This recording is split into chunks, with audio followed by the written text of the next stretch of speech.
Okay, today's topic is the singularity. Hello.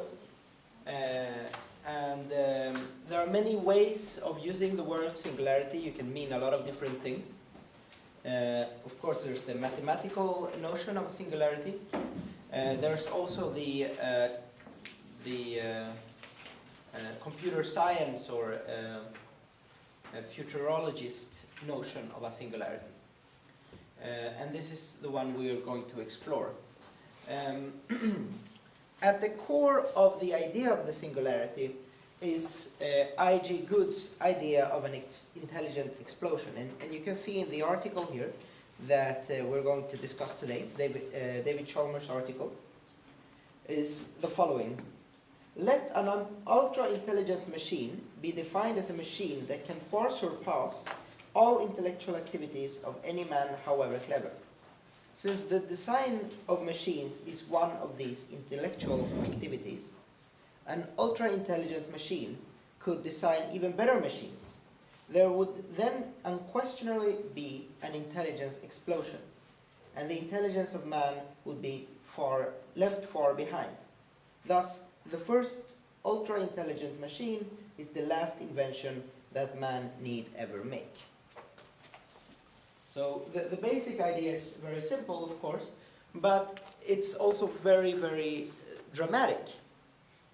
The idea here is that if you have an artificial intelligence that is far more intelligent than a person, than any person, then this artificial intelligence would be able to either improve its own code or create new intelligences, and these would be even better, and they would be able to create even better intelligences, and so forth, until you get a point where you have a machine that is extremely intelligent, to the point where machines have godlike powers. And let me emphasize this last part, because we tend to underestimate the power of intelligence. We tend, in our daily lives, we perhaps think about political power or economic power, but that's because the difference in intelligence between different people is very small, right? Most of you are roughly equally intelligent, and most of you are actually equally intelligent as both Einstein and other non-human apes. Our brains are very similar.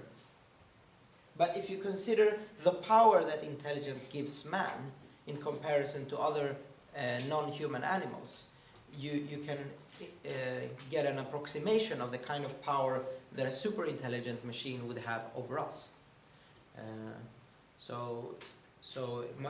I mean, even if a program wouldn't have a body, a physical body, it would still be able, if it in any way could interface with people, either by accessing the internet through computer viruses or through emails or telephone calls or whatever. If it could influence people in different ways, it could be a almost all-powerful force in any direction. So the issues that we're going to explore today is that, is this possible? And if so, how? And what are the premises? And what are the possible consequences? And we're also going to mention one possibility of how we can exist in a post-singularity world, and that is the idea of uploading. And we're going to talk about what that means and if it would be a good idea to do it or not. So any general questions before we start with Chalmers' article? Okay. So basically the argument is, so let me just introduce it. AI here is an artificial intelligence with an average general intelligence as a normal human being, not below. So of course there are no such machines or programs today, but we can easily imagine that they exist. And AI plus is a machine that surpasses the smartest person the smartest person who has ever lived in any intellectual activity. An AI plus plus is a machine super intelligence. Is a machine that far surpasses any person. So an AI plus plus would be as relate to us as we relate to lizards or mice or something like that. All right. So just to keep the terminology clear. And we'll come back to talk about the notion of intelligence, because of course there are many different notions of intelligence, and some are controversial and others are not. But for the moment, let's just grant that we can use intelligence in this unproblematic way. We'll get back to this. So basically the argument is there will be AI plus 2 if there is AI plus, then we'll have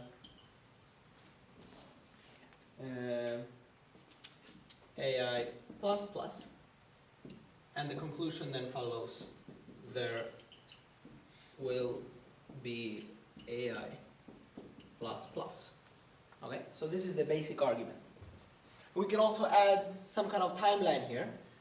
Perhaps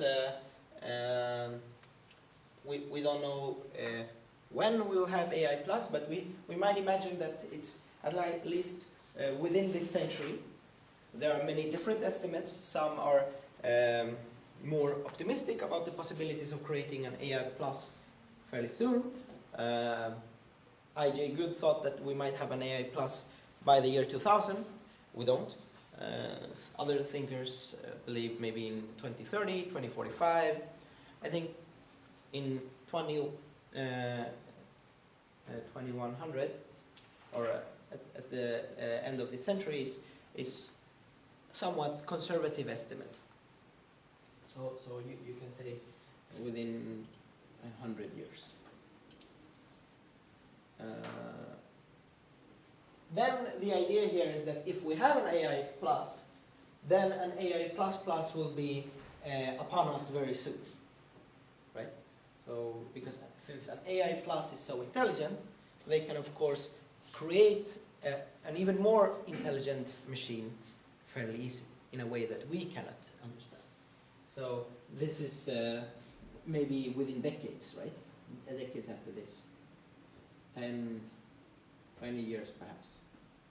So the idea, the conclusion here is we'll have AI plus plus within maybe 150, 200 years most.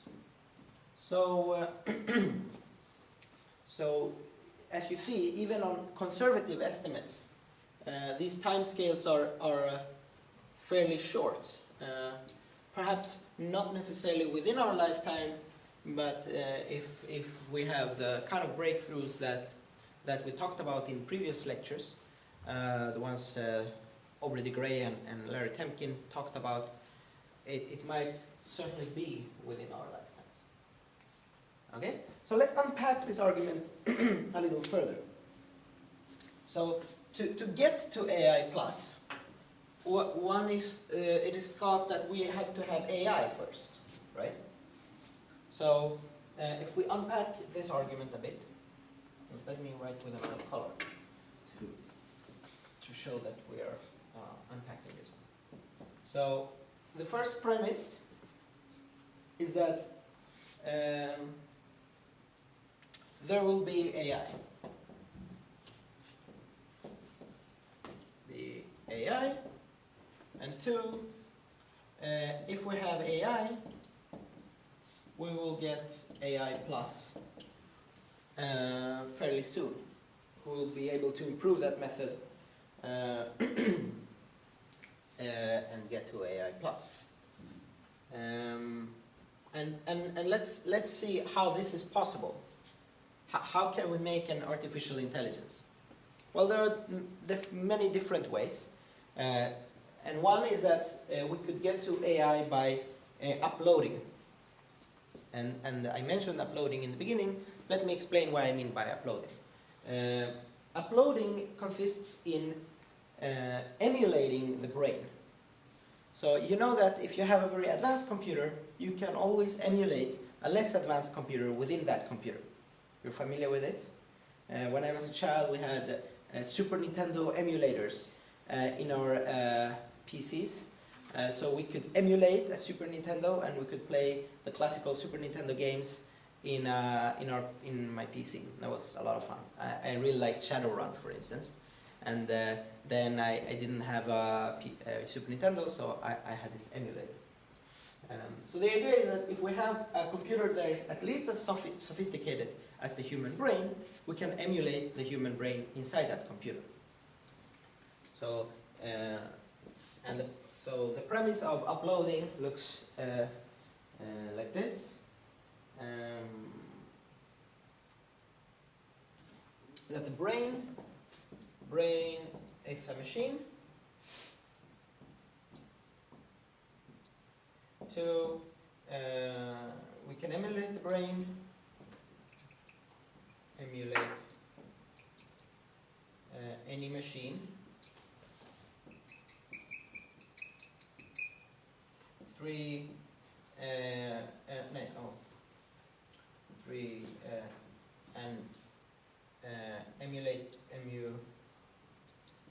Emulation is an AI for therefore AI. Okay? And the idea here is that the brain is like any other organ in the body, a machine. This is the first argument. And by machine, we mean a physical object that works according to some laws of nature, and it's a very complex system, granted, but it's nothing mysterious about the brain. There's nothing magical about the brain. There's nothing, there are no hidden mysterious things going on there. So that's this assumption. It's fairly plausible.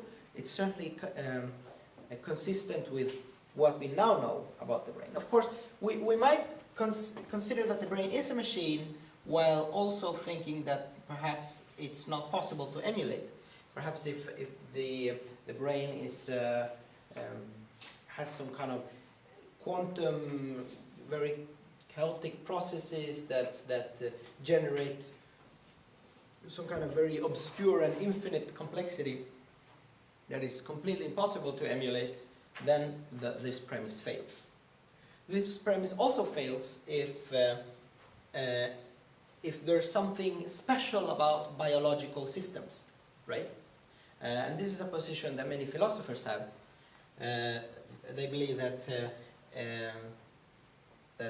yes, the brain is a machine, but it's a biological machine, and you can't replicate the processes of a biological machine in a digital machine because they are fundamentally different, and that these biological properties of the brain are necessary for you to have the function of the brain. But assuming that we can do this, and that we can emulate these machines, an emulation would be an AI. Let me see here. I think I missed a step here.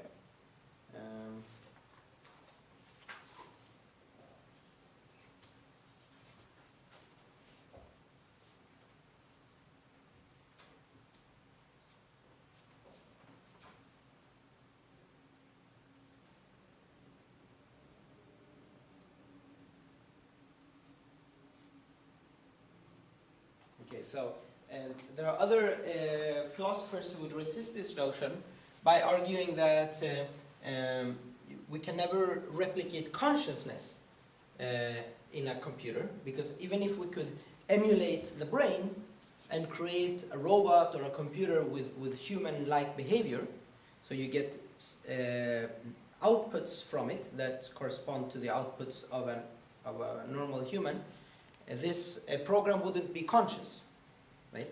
So they say, okay, you can always emulate the brain, but consciousness, that's something completely different.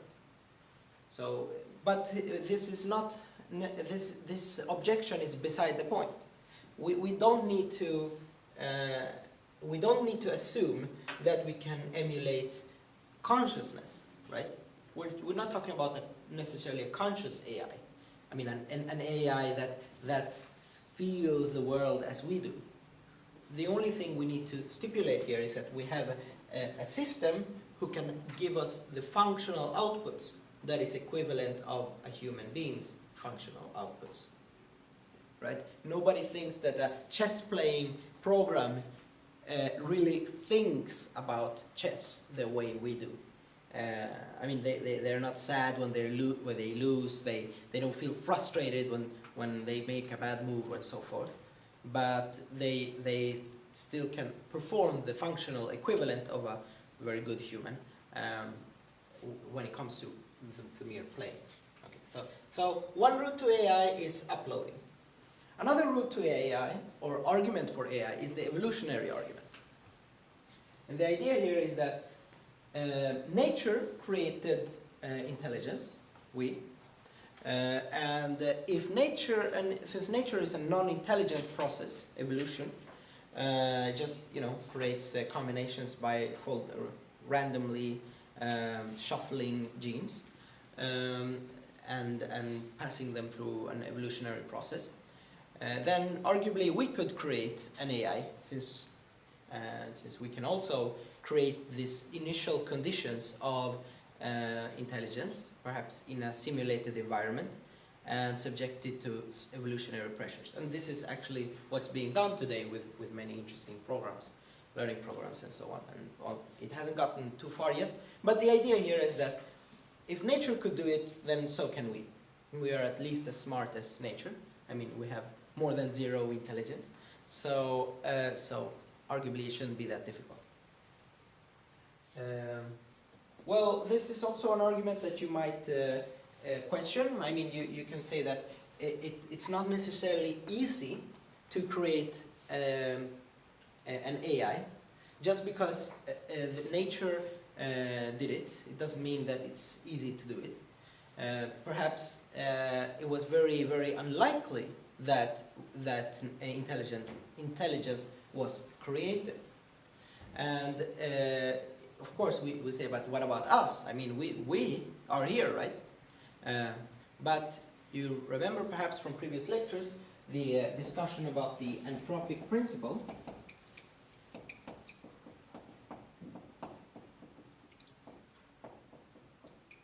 Did we mention the anthropic principle? I think we mentioned it when we talked about existential risks. You remember, we said that we cannot, from the fact that we have never experienced an existential risk, conclude that it's very unlikely that, I mean, from the fact that we haven't experienced any existential catastrophe, we cannot conclude that it's very unlikely that an existential catastrophe will happen, right? Because had it happened, then there would be no people being able to do this argument. So for us to exist, it is necessary for there not to have been an existential catastrophe. So regardless of how common an existential catastrophe is, any observer will find himself or herself in a situation when no such catastrophe has occurred to them, right? I mean, if we would find a lot of different happy aliens in the world and nobody has ever experienced an existential catastrophe, then we might make some kind of conclusions that perhaps is very unlikely. But from a single instance, the one we have now, we cannot make this conclusion. And this is the same thing about evolution, right? We are here thinking about artificial intelligence, and we wouldn't be doing it unless evolution had produced intelligence. And we can't conclude from the fact that we are intelligent that intelligence is something that easily emerges. It might be, we don't know. We don't have any way of estimating it.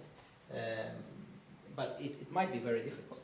So the evolutionary argument is appealing, but I think it's easy to be fooled by it. So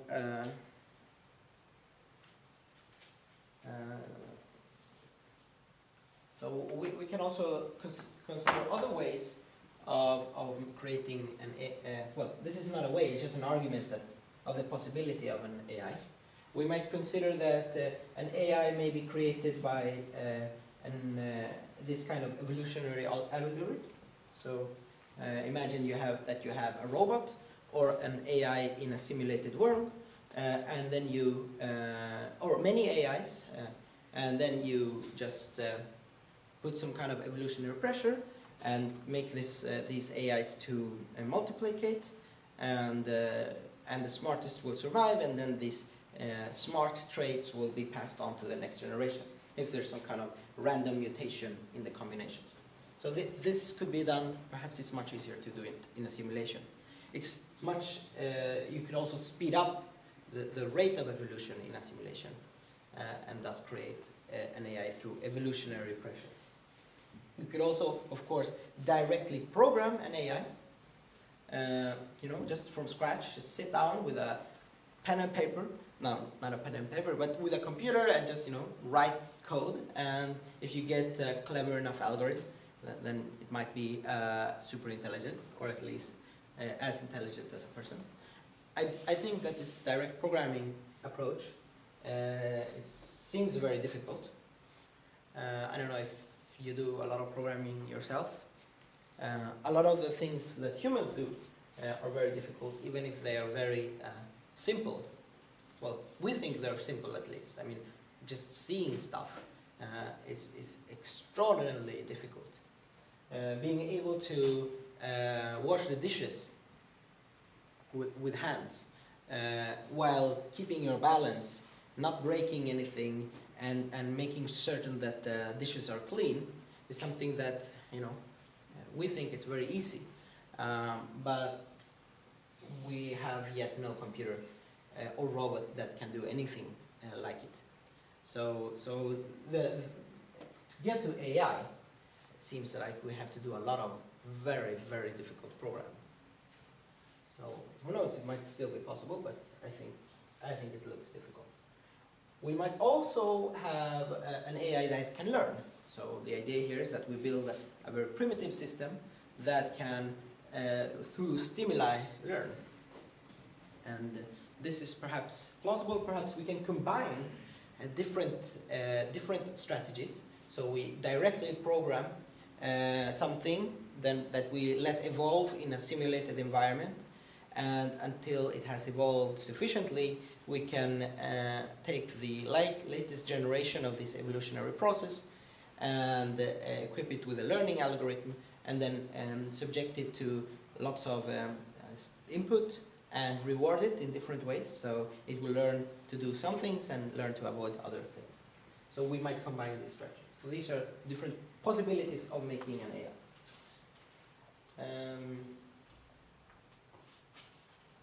Any questions about artificial intelligence? I mean, all this is of course very speculative, but it's certainly worth considering if you think about the risk and opportunities that an AI++ may pose. I mean, I think many philosophers and experts within this field think that an AI++ would actually be the greatest existential threat of all. And we'll get back to that, how an AI++ may be very, very dangerous to us. Any questions so far? All right, let's move on. Okay, so we've talked about preliminary to premise one. Let me get another code. Let me talk about AI+.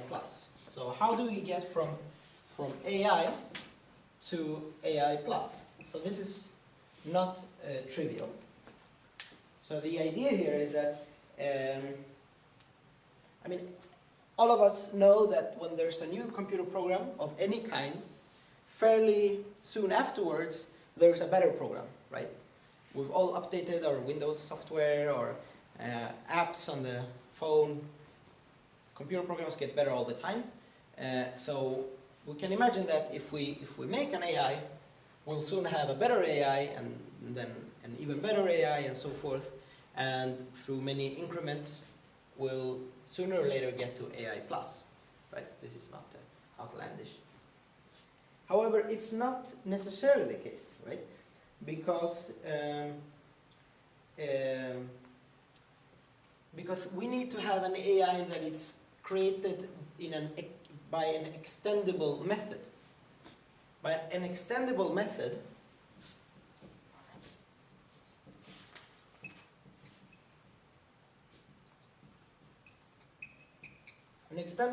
is a method that is easy to improve on, right? The better you do, the better you write the code of the AI, the better the AI will be. And of course, if you make an AI with direct programming, then it's plausible that your AI will have an extendable method.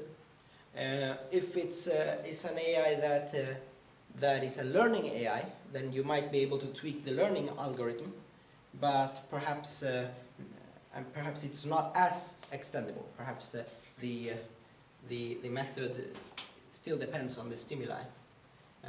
And also the evolutionary approach, you could also imagine that you might make the evolutionary process more narrow, more focused, so you get intelligence faster. But if you make an AI with this technique, uploading, then it's not necessarily the case that your AI you will be able to improve the AI that much. Of course, you can copy your brain many times. So if we upload my brain to a computer, and we have lots of computers, then we can copy my brain, let's say make 1 trillion karims, and then 1 trillion karims can solve problems they can solve a lot of problems. There will be a horrible world, but still, you can extend it by copying, but it's not necessarily that this will lead to superintelligence, right? So that's one possibility of extending. Then of course you could, perhaps if you run it on better hardware, you might be able to cram in some more,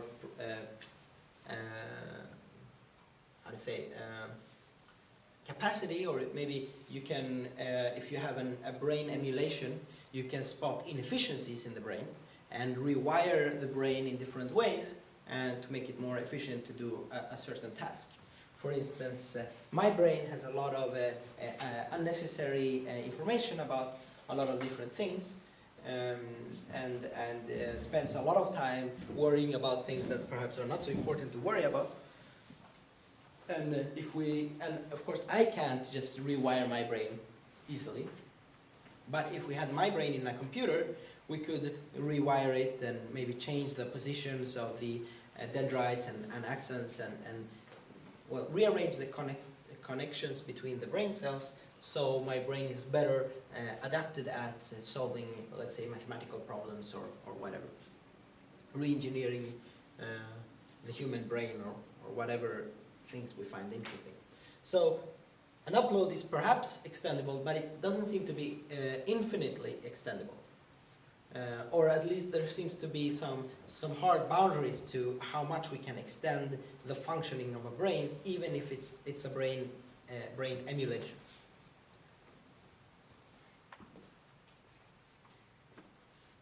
I mean, as an example, we can say that the normal way to create an intelligence is having sex, right? You have sex, and then we get a human intelligence. But it's not the case that if you have really good sex, you'll have a very good human. It might be the case for AI as well. But I think on the whole, and I think this is what Chalmers argues as well, that even if uploads are not necessarily extendable, they will be of great help of understanding how AI works.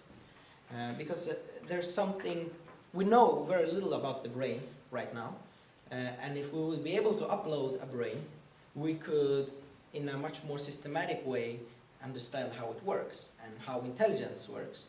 And if we have a notion of this, then we might be able to create an AI. So even if an uploading is not necessarily will lead to an AI, it might lead to an AI plus. It might help us to construct a computer program or an evolutionary algorithm that can lead to an AI plus. So I think it might still be an interesting option. Okay, so the last claim here is 2. Let's reach here. If we have an AI plus, we'll have an AI plus plus.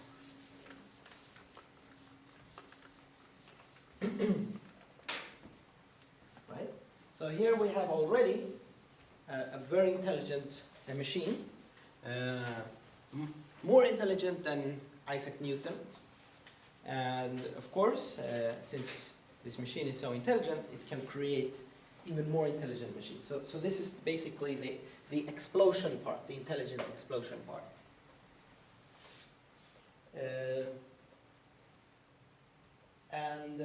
Well, here we have some ways of questioning this argument. Of course, we can think that, well, why would an AI plus want to improve itself or create AI plus plus? Perhaps it doesn't care, you know. Maybe it's, I mean, we have a lot of, not every program, I mean, why would it want to do that? One reason that an AI plus would want to make an AI plus plus or improve itself is that presumably an AI plus has a goal, has a value. It's been created for a purpose. Okay, so I'm not invoking some kind of quasi-religious, teleological idea about the inner true purpose. But we can imagine that if there is a program, somebody created it for a certain purpose. And this program wants to realize this purpose. And if it is an AI plus, it's presumably smart enough to think that whatever its goal or purpose it has, it will be able to reach it better if it's more intelligent. So an AI plus will think that, let's say that the goal is to mine minerals from some asteroid, just as an example. So it might think that there are many problems here that could be avoided if he would be able to, or it would be able to make projections about the future or work out different very complicated mathematical computations and so forth. And therefore it might, it certainly would think that an AI plus would be better at doing this than an AI plus. So that's a way of thinking about why an AI plus would want to create an AI plus.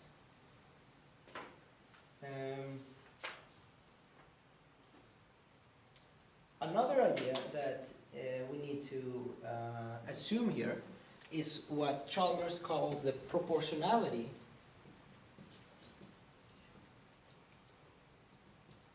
thesis. The proportionality thesis says that if an AI plus, the more intelligent an AI plus gets, the smarter an AI plus it can create.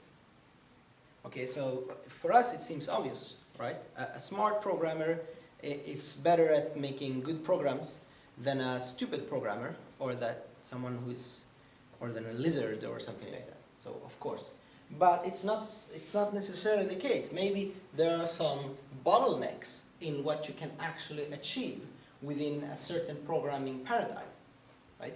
This has been for many years, after all the failures of AI, I mean, in the 60s, they were very optimistic about AI, and they thought, oh, we're going to, in the future, everyone is going to have their own robot and so forth. But the problems with AI have been spectacular. I mean, the difficulties of creating programs that can, say, wash the dishes have been very, very big. So you might think that there is some kind of hard limit on what you can achieve within a specific domain. So perhaps there is a certain limit of how smart a program can get, or how much a program can achieve. So we don't know. I mean, there's nothing in our mathematical theories that allows us to conclude anything here. So the proportionality thesis is controversial, or at least it's a substantial thesis. Perhaps there is something special about biology, not in a kind of mystical way, but just that biology is very, very efficient at creating intelligence from matter. I mean, biology.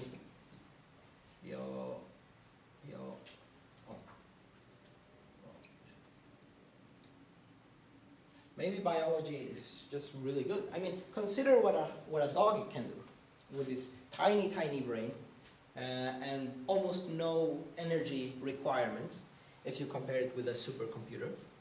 I mean, dogs can fetch stuff, right? You throw a frisbee and call fetch, and the dog can fetch it in the air. This is quite a feat of computation. The dog can predict the parabolic trajectory of the frisbee. It can maneuver its weird body over the ground without losing balance. It can predict its own trajectory as it propels itself through the air. It can then catch the frisbee and then deliver it back to you without harming itself or the environment. So this may sound trivial, but it's something that is actually extremely difficult for a computer to do. Well, yeah, I don't know any computer programs that can do something like this. Although we are getting close to that stage in development. But still, I mean, this kind of computer program would still require tons, a lot of energy and very sophisticated computers. So it might be the case that biology has some kind of making computations extremely efficient, and that with a computer program there's a certain ceiling here.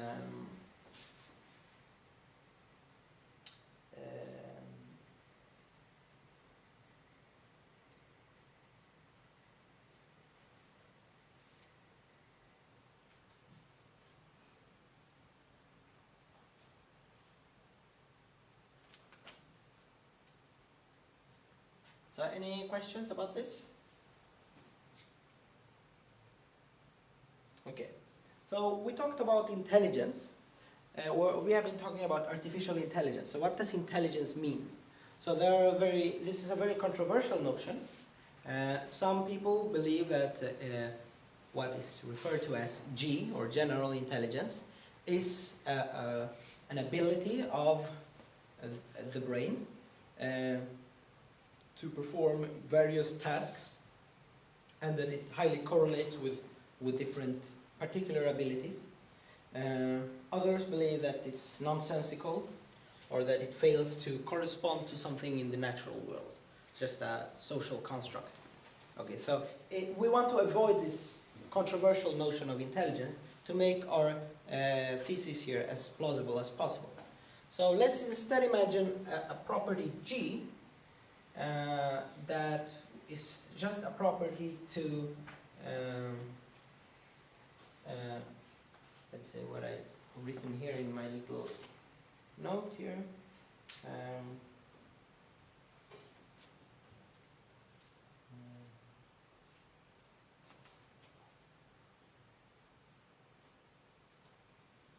So G is a self-amplifying parameter.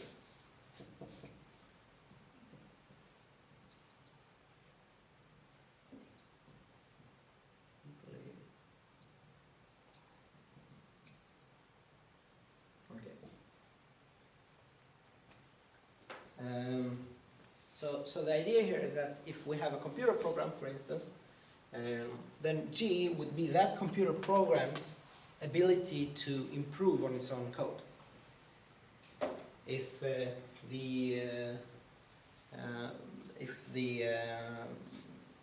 it's a learning algorithm, then it might be that the learning algorithm can learn about how to improve its own learning. If it's an evolutionary algorithm, then it's a evolutionary algorithm that can somehow learn to improve its own evolution. In a way, we can do this, right? We have learned, roughly speaking, how we can improve or at least direct our evolution, right? By genetic engineering and selecting embryos and so forth. So G is the ability to self-amplify G. Okay. So this is what we need to assume, and we need also to assume that there is H, which is correlated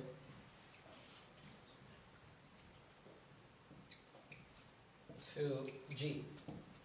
So that whenever G increases with a certain amount, H always increases with also a certain amount. It might be more or less, but as long as these two move in tandem, we get the intelligence explosion. And H doesn't need to be intelligence. It can just be a certain ability to reason, or it can be an ability to solve problems, or to plan, or to use language, or some other more specific cognitive ability. Or perhaps the aggregate of these cognitive abilities that I've been talking about. So in this way, we can talk about an intelligence explosion without talking about intelligence. We just need to assume that we have G and then we have H. So of course here, this brings us to the objection that of course, we might create an AI with G, but that doesn't necessarily imply that H will be there, right? So you might have a program that is really, really good at improving itself. So it can just improve itself, so it's like, you know, unimaginably good at improving itself, but it can't do anything else. So that wouldn't be an intelligent explosion, it would be just uninteresting. But we can assume, I believe, that at least if we're thinking about G as programming, that some other ability, H, will be correlated, an ability that's interesting enough for us to consider. So, of course, I mean, this is a substantive claim, but we can still, I think, accept the premise.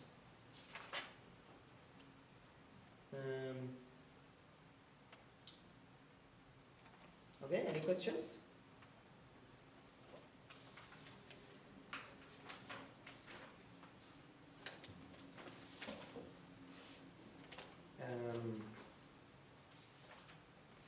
So let's talk about obstacles. What other obstacles can there be for the singularity? I've mentioned some of them already. Let me just describe them more thoroughly. So we can say that there might be a structural,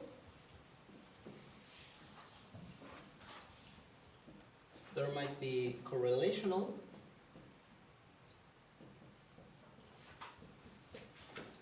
and there might be situational. No?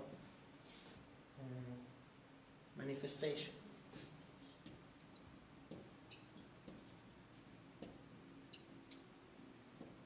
Okay, so structural is basically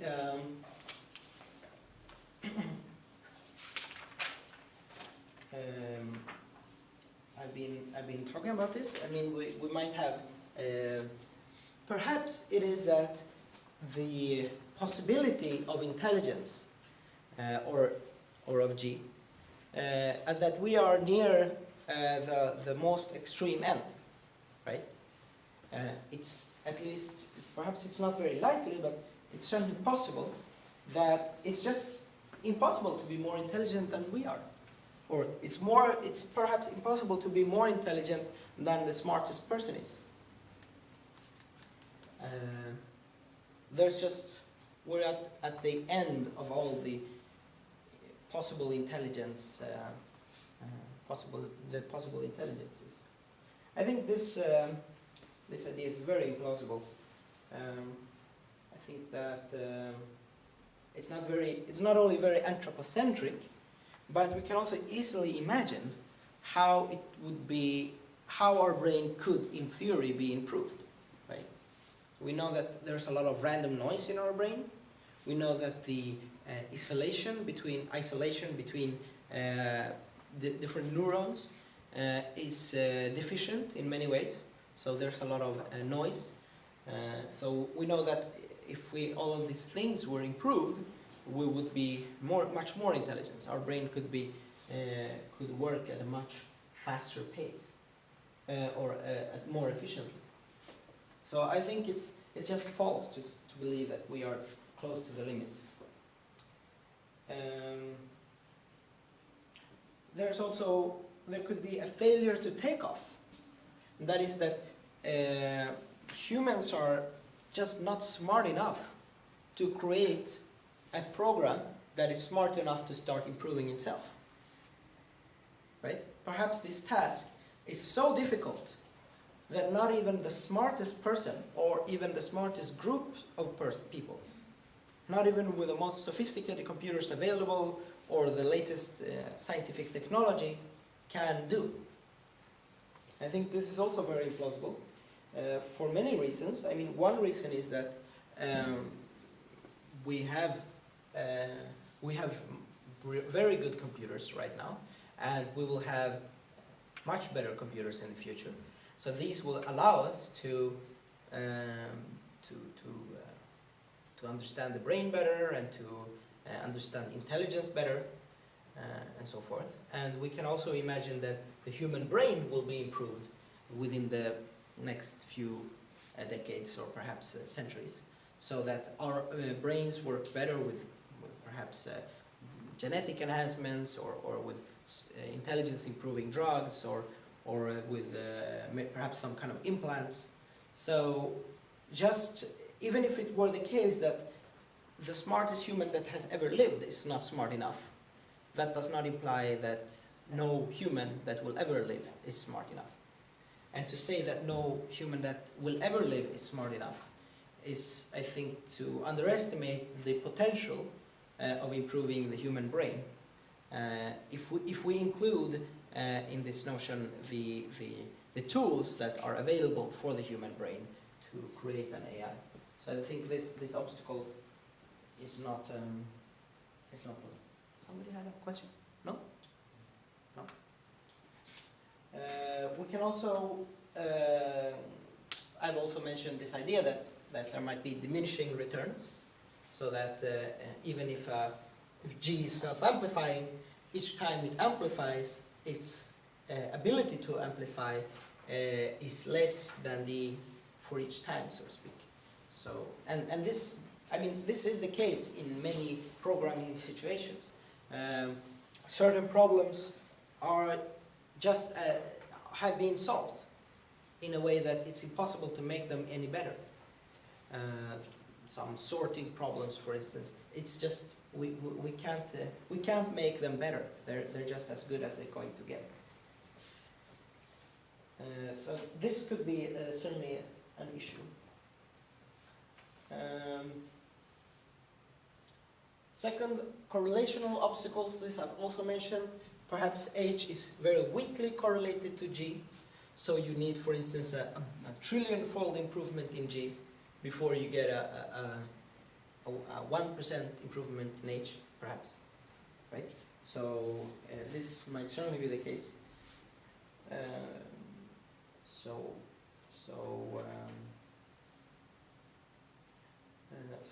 that's worth considering. Let's see here. Okay, I'm just gonna finish here with more manifestation obstacles. There might be motivational defeaters. that we maybe don't want to do an AI, we don't want to make an AI, and perhaps we have law enforcement that forbids the creation of AIs, or perhaps everyone just decides that this is a bad idea. This is the case in some science fiction films and novels. Maybe you've seen Blade Runner, where they create androids, but then they are forbidden and exterminated. So that's one possibility. There's also the possibility of an existential disaster that will set us back many hundreds of years in technology, and we have to start from scratch again. It might be the case that the AI doesn't want to create better AIs. Maybe it has some kind of, even if it wants to improve its goal, perhaps it just doesn't, it has some other goal that is not to create better AIs. Right? That could be part of its motivational structure. It's also the case that perhaps if the AI has a very simple task, perhaps the task is to play chess, and then there's no necessity of improving its goal. It's just, if it's just very, very good at playing chess, it doesn't need to get any better. So why should it improve? It can already beat every person in living and any other program.